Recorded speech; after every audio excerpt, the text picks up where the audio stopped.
Let's open up our Bibles today to the second chapter of the book of Daniel. Now, chapter 2 of Daniel is one of these chapters in the Old Testament that every Christian should have a working knowledge of. Every one of us should understand what is being laid out here for us. In fact, it was Henry Ironside that made the statement. He said that this second chapter of Daniel has well been called the ABC of prophecy.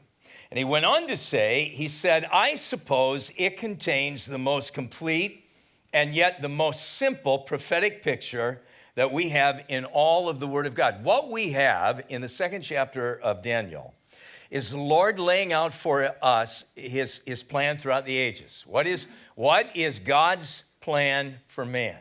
And he lays it out in such easy to understand terms that I think a first grader, a kindergartner can understand. What we're going to read here, he's going to use just a very simple object lesson, and he's just going to show us now this is what God's plan is. Now, we are in this section of Daniel where what is going on is that God is reaching out to this crazy guy by the name of Nebuchadnezzar. Nebuchadnezzar is one of these over-the-top personalities. He is so off the chain. He appears to be really a fictional kind of character. And the Lord is hunting this boy down. And the Lord is going to win this guy. And I fully expect that we are going to see Nebuchadnezzar walking the streets of gold with us, and what an interesting character he's going to be for us to get to know. Now, we have found all kinds of writings from Nebuchadnezzar. This is a carving that was discovered really not that many years ago. You'll notice in the upper right hand, you can't really make it out that well, but it's a guy that's standing there. He's got a staff in his hand. We've got some writing here on the bottom of it. If you write on paper what was on this stone, this is what it looks like. It is a picture of Nebuchadnezzar standing before the Tower of Babel that he is in the process of rebuilding. And he calls himself the great restorer and the builder of holy things. Yes, I am the great builder of holy things. And he goes on to say, he says, I made it the wonder of the people of the world. I raised its top to the heaven, oh my, made doors for the gates, and I covered it with bitumen. This would be kind of a weatherproof kind of concrete that they use, and bricks. This baby has been built to stand the test of time. Now, notice the repetition here. I mean, this guy, he was into himself. If ever there was a guy that was full of himself, it certainly was Nebuchadnezzar. And what was it like for this man? Imagine there's no controlling authority over you. Imagine that.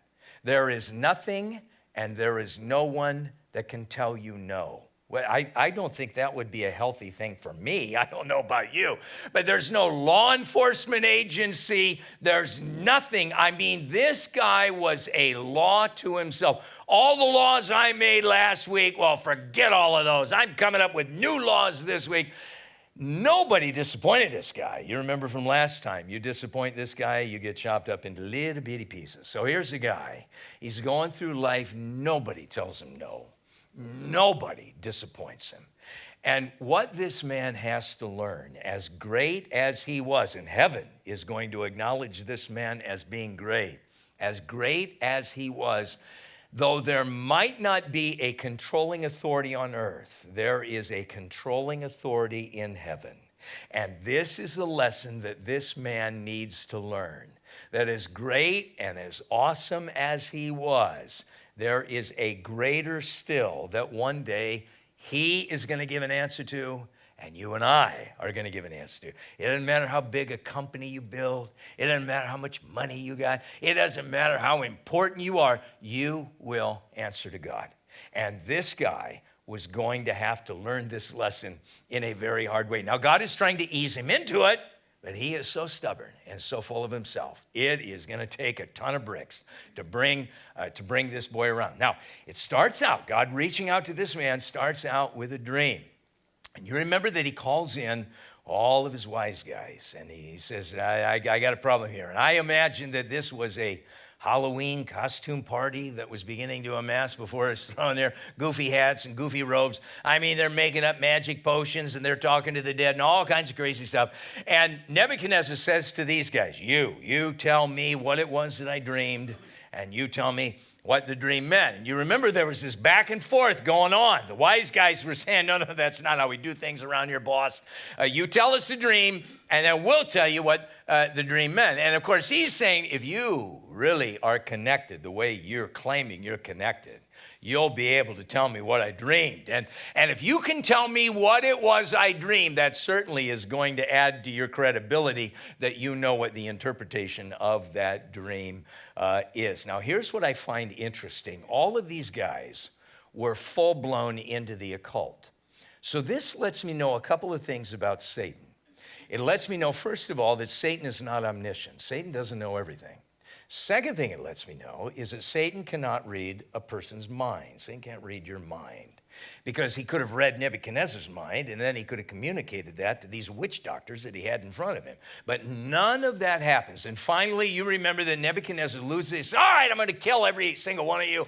And he makes this edict. All of the wise guys in the kingdom are now to be ripped into pieces. And you remember the executioner came to Daniel, and Daniel said, hey, just chill, man. I can make this thing right. And so he comes in before Nebuchadnezzar, and he says, Nebuchadnezzar, now give me a little bit of time here. Now we have to remember, Nebuchadnezzar knew who Daniel was. Understand, graduation was what? Just days ago?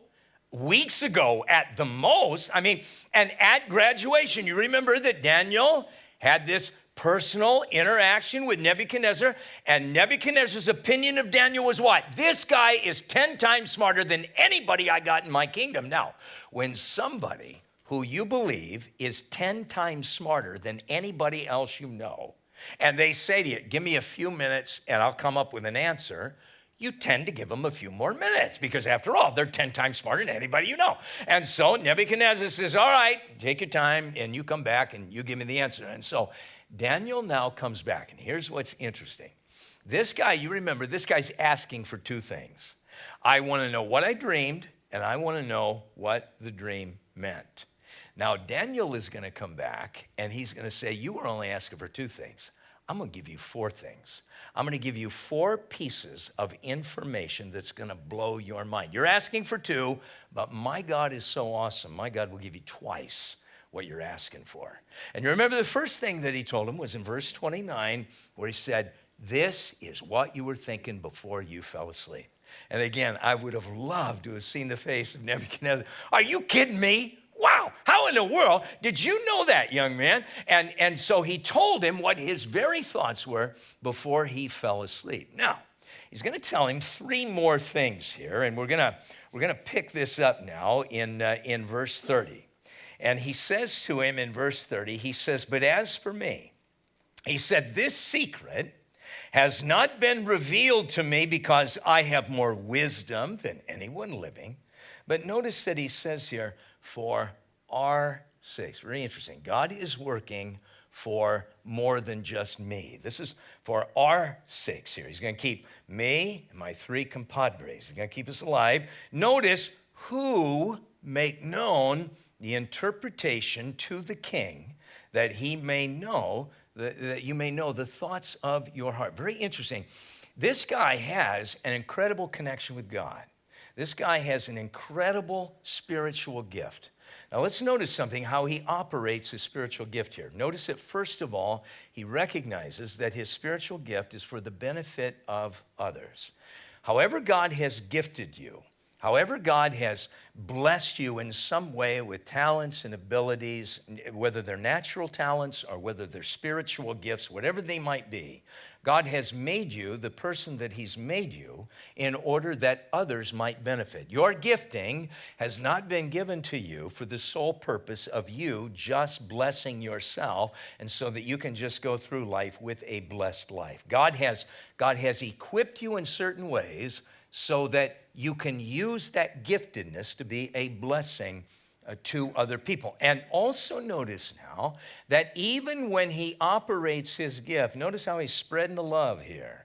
Notice how he's not just making himself out to be the man of the hour. Yes, it's true, Nebuchadnezzar, I'm quite a guy, aren't I? And he could have woven this in such a way. Now, you remember going back to verse 6, what did he say to the wise guys? He said, now look, if you can't answer me, I'm going to tear you into pieces. But if you do tell me the dream and the interpretation, I'm going to give you gifts and rewards and great honor. I mean, Daniel is in a situation where he can sort of live the rest of his life in ease if he plays this right.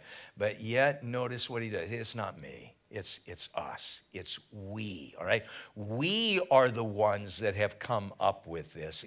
You see, you really wonder about some of these guys that named their ministry after themselves. I mean, he doesn't say, I am Daniel, in my worldwide outreach ministry. It wasn't about him as an individual. It was about us. It's we. We're in this together. So he is very unselfish here with spreading out the credit to his brothers around him. Now, notice that he then says in verse 31, you, O king, you were watching, and behold, a great image. And this great image, whose splendor was excellent, stood before you, and its form was awesome. So now he's not only telling him what he dreamed, he's not only telling him what he was thinking before he fell asleep, not only is he going to tell him what the dream means, but now he is telling him what his emotional response was to this dream. Now, in the Jewish Orthodox Bible, it gives us a little bit better insight here. Thou, O king, you saw us, and behold a Tzelem, which means image, idol, statue. This great Tzelem, whose brightness was extraordinary, stood before thee, and the form thereof was awesome. So what he sees is this huge statue, this huge idol that's now coming into focus before him. And Daniel is telling us a couple of things. The splendor was extreme. The brightness of it. It was something that he could barely look upon. This thing was glowing. And then the form or the appearance was frightening. This is not a dream that you were having. This was a nightmare. And when you saw this thing, you were scared to death. And you can imagine Nebuchadnezzar sitting there on that throne, begin to scoot forward, towards Daniel. And he's probably, I can't believe it. I can't believe, yes, that is exactly what it was that I saw. I was scared to death at this thing. Now, notice that he tells us here in verse 32, he says, now this image's head was of fine gold. Its chest and arms of silver, its belly. Now, mark this carefully. Its belly and thighs. I think it's very important. Were of bronze. Its legs of iron, its feet partly of iron and clay. So imagine this. Now, there's this huge statue, this huge idol.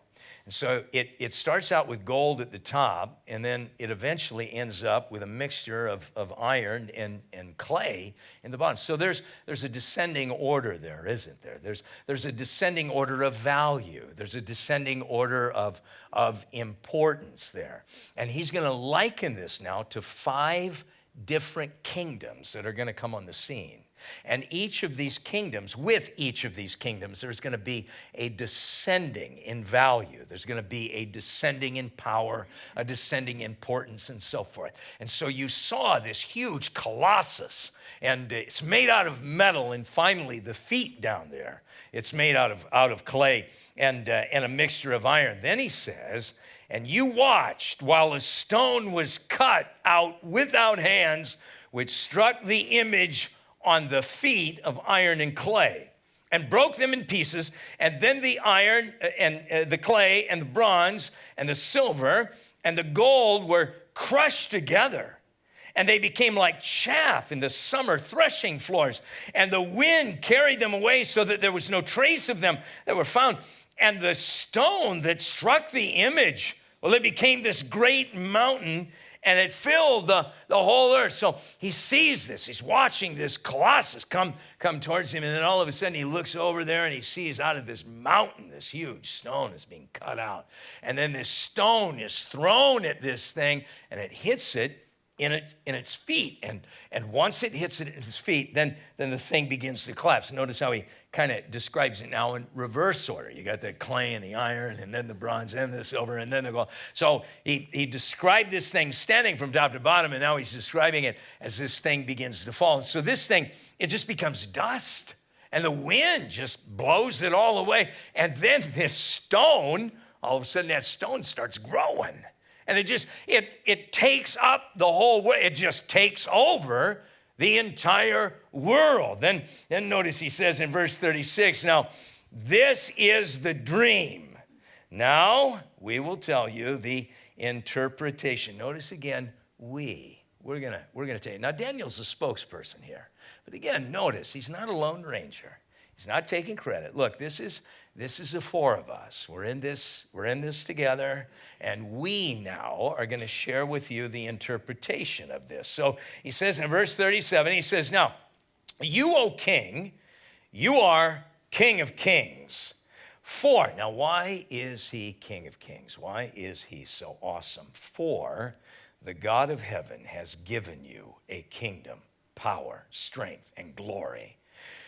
Wherever the children of men dwell, or the beasts of the field and the birds of heaven, he has given them into your hand and has made you ruler over them all, and you are the head of gold. Nebuchadnezzar, you are awesome. This is heaven's opinion of you.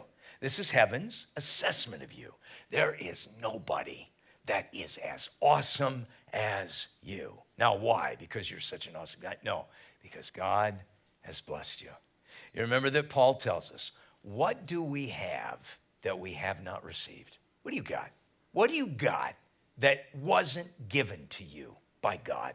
The air that you breathe, the planet you're living on, the water you're drinking, it's all been given to you by God.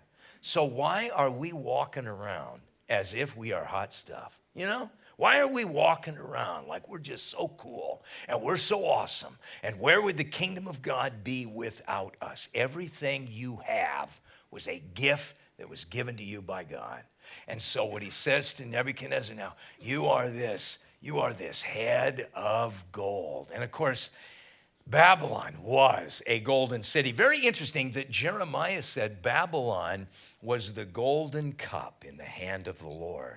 Herodotus, one of the ancient historians that visited Babylon, was taken into the temple of Marduk, the main temple of Marduk. We talked about that in our introduction.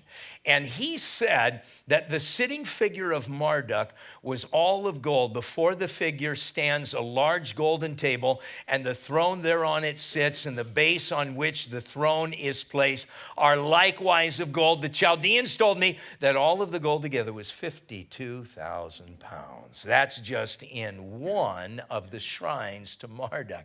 This is a magnificent city.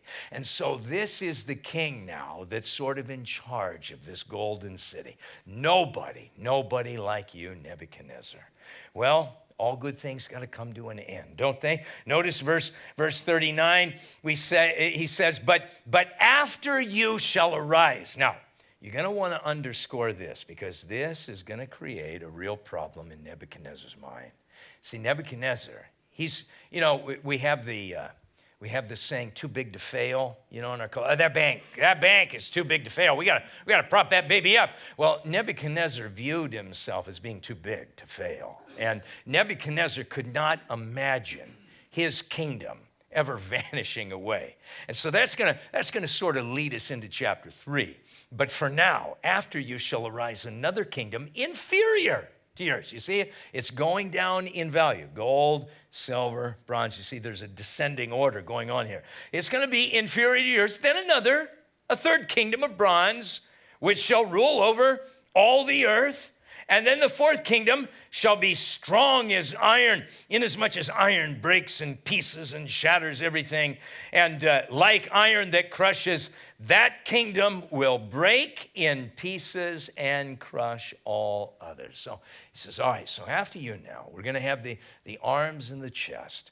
And what came right on the heels of the Babylonian Empire, but the Medes and the Persians. That's why we got the two arms there, the Medo-Persian Empire. And they were a great empire. They were a powerful empire, wonderful, wonderful empire, some of the things that they did for the Jewish people. And so they are the kingdom of silver. But then he said, now after that, you then run into this bronze that is both the belly and I think it's interesting now, the thighs. And this, of course, is the Grecian Empire. See, what empires came right after, right on the heels of that? You had Babylon. Babylon was conquered by the Persians. The Persians were conquered by the Greeks. And then what happened after Alexander disappears off the scene? Now, most people will interpret this idol as being Babylon is the head of gold. The Medes and the Persians are the arms, the chest of silver. Greece is the belly and the thighs of bronze.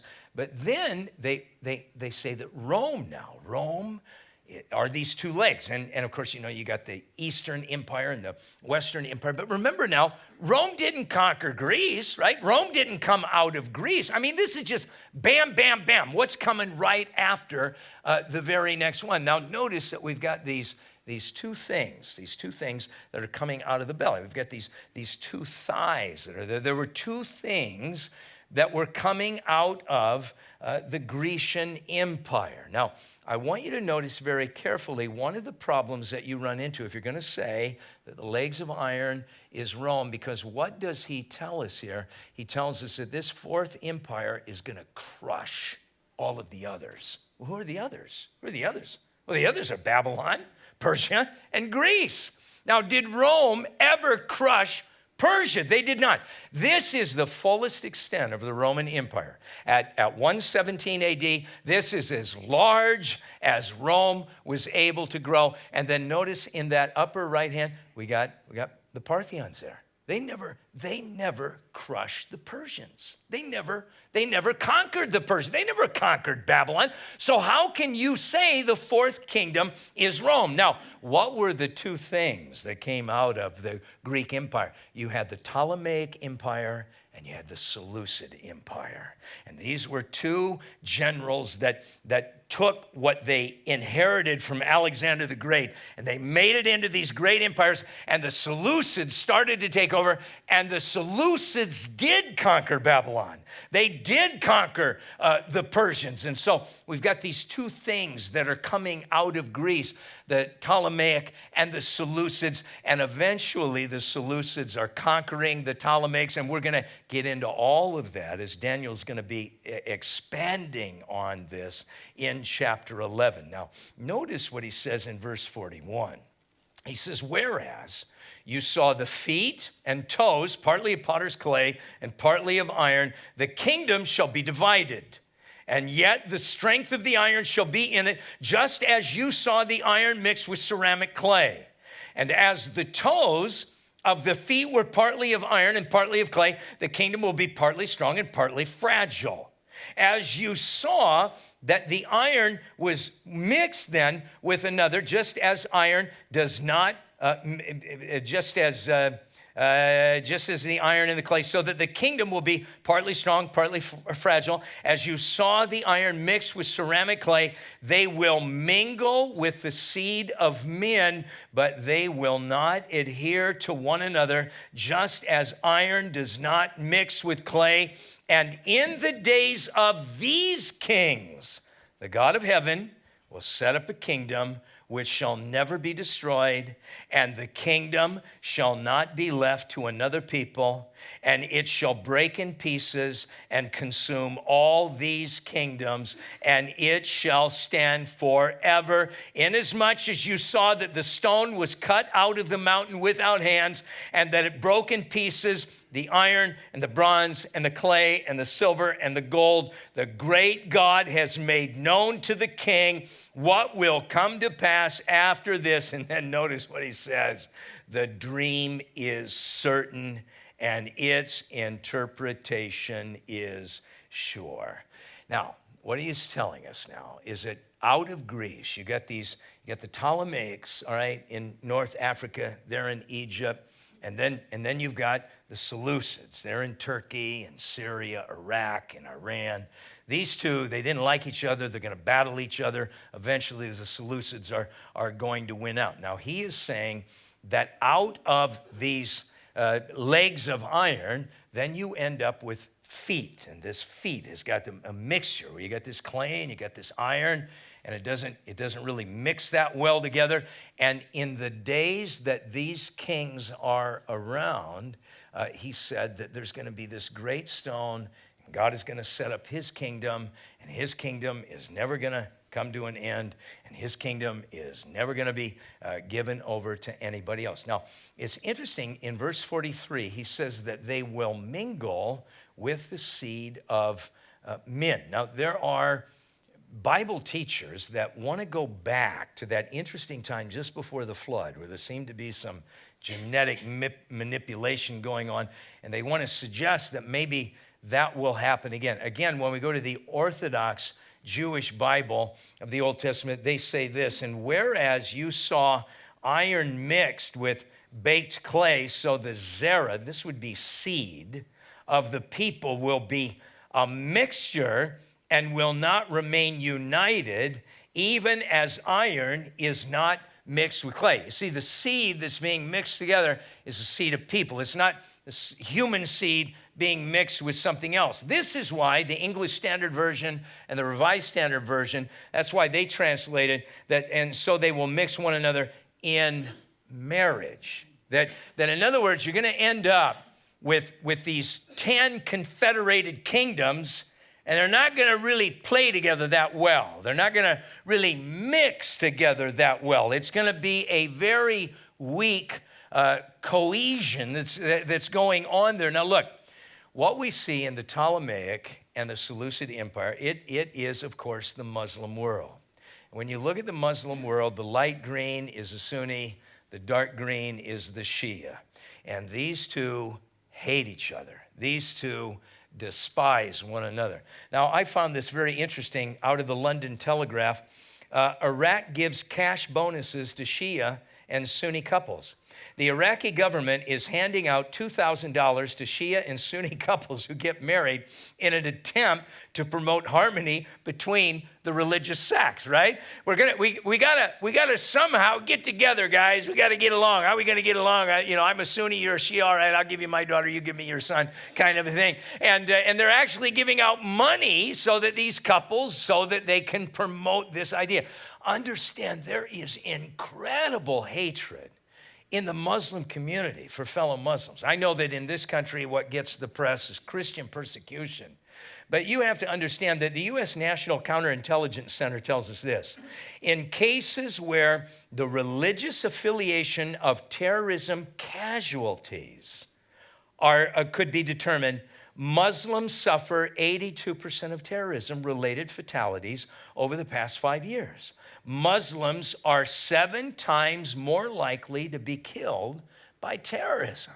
I mean, there is, in fact, if you're keeping up with what's going on in the news, what's happening in Yemen, they've got that small Shia population down there. I mean, it is a human catastrophe that's taking place down there in the Arabia Peninsula right now. I mean, it's just incredible what is happening down there. Starvation and death like you and I cannot really fathom.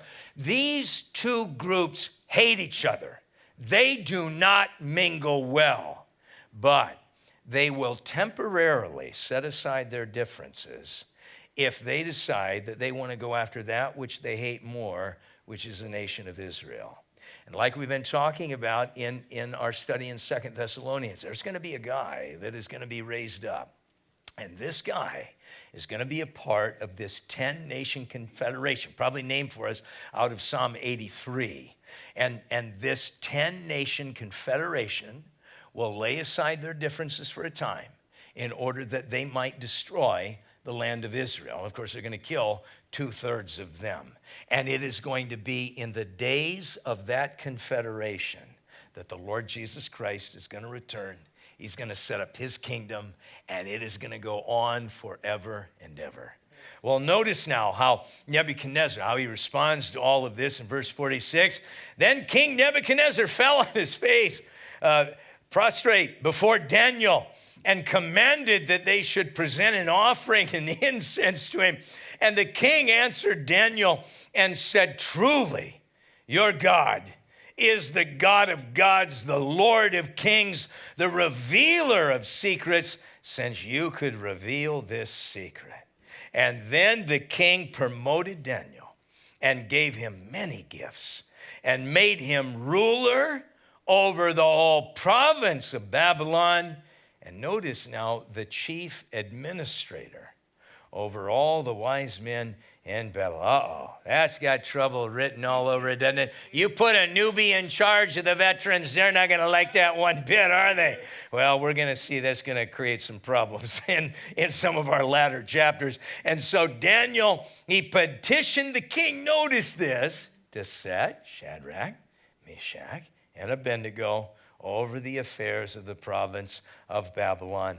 But Daniel sat at the gate of the king. Now, Nebuchadnezzar, I mean, he's listening to this, and he sees all of this unfold. And what does he say? Oh, Daniel, you're so awesome.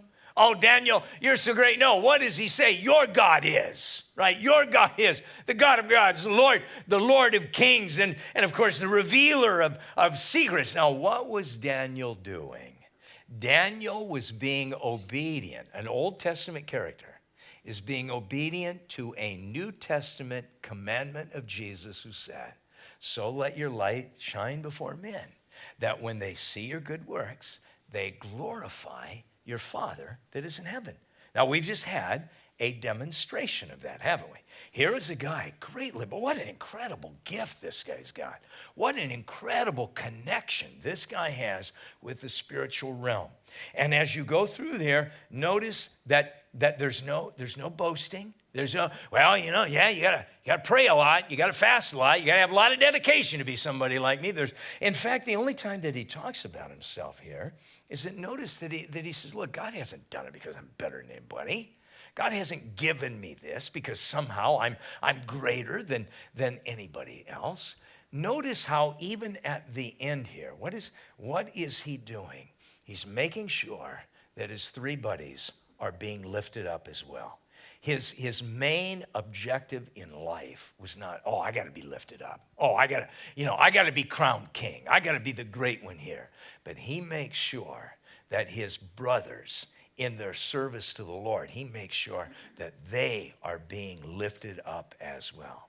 You see, what this guy has here, is a desire to be a blessing to others and a desire to see God being glorified. Now look, here you've got 4 strangers living in a strange land. I mean, they are so greatly outnumbered. I mean, they are outnumbered by pagans. I mean, it's just ridiculous what the odds must have been. And yet, over and over again, they come out on top. Over and over again, God uses them in just incredible ways. Why? Because they had a very simple vision for life. They're going to bless others, and they're going to glorify God. And if that will be our sole focus, how can I be a blessing to somebody else today? How can I see that somebody else gets ahead? How can I see that somebody else gets elevated and not me? How can I so conduct myself so that when people see me, they won't pat me on the back, but they'll say, your God is the God of gods. Your God is the Lord of kings. Your God is a revealer of secrets. How can we order our behavior so that people glorify our Heavenly Father. So I think that as we go to prayer tonight, that's what we need to be praying for. Need to be praying, Lord, help us to be others-centered and help us to so order our lives that we see others glorifying God when they witness our behavior around them.